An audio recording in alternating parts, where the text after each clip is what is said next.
का हाल है भाई लोग के बीच में फिर आगे लोग छोट भाई तो भाई का सही सपोर्ट बनैले रही लोग। तो आज हमनी के बात करे वाला बानी भोजपुरी इंडस्ट्री के बारे में। बिना कोनो लड़वाला हसन के नु स्टार्ट कर जब आज के वीडियो तो वीडियो देखे से पहले हेडफोन जरूर लगा लियो लोग, काहे कि वीडियो में बहुत बार हल लाग भाई। वीडियो बनावे के एक ही मकसद बात तो हनी के हंसे और हंसावे के। तो वीडियो देख के खूब हंसियो लोग और ना हंसी तो जबरदस्ती हंसियो लोग और वीडियो के देख के भूल जियो।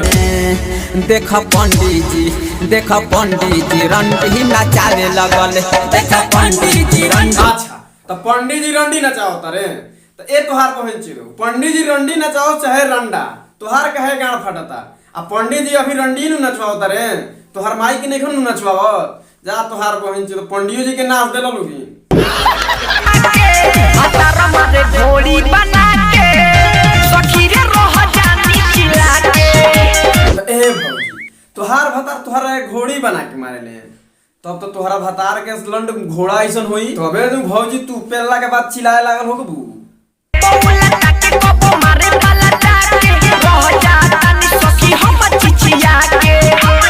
ए छिनरी भौजी ऊ तोहरा के उल्टा के मारू चाहे पलटा के मारू ऊ तोहरा के जोन मारा तो उहे नु तोहार भतार हो। अब तू कोकिया चाहे चिला तोहरा के तो घोड़ा जैसन ऊ पेलवे करी आ ऊ पेली तो खुदे कहे लगबू मुझे घर जाना है, मुझे अपने घर जाना है। हमार लहंगा के फाटल सियान भतार मार घोड़ा नियमी हमार लहंगा के फाटल सियान। तो ए भौजी का कहलू हो तनी फेर से कहबू रिपीट कर कैमरामैन।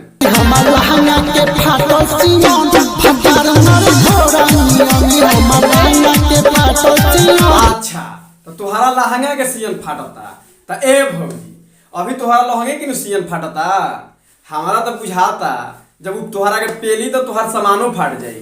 भतार मार घोड़ा नियमी हमार लहंगा के फाटल सियान। तो लाड़ पर हाथ ध के सूत जाइबू जा ए तोहार बहिन छ तो भौजी हेतना घोड़ा नियर पेलले बताओ इतना छौकत है अबे नु तोहनी के हमरे ले आई बनी यही से तोहनी के हमरे लेनी करसन।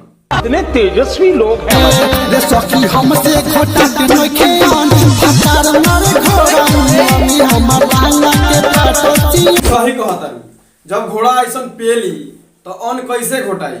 अच्छा भौजी तोहरा भतार से हम कह देम कि एकरा बाद तोहरा के पीला ऐसन करी तो खुश बाड़ू न भौजी 1.5 घंटा टोचन कह के सब गाँव गाँव घूमत रही जा तोहार बहिन चे लोगी तो हमनी के तो नाश कर देलो।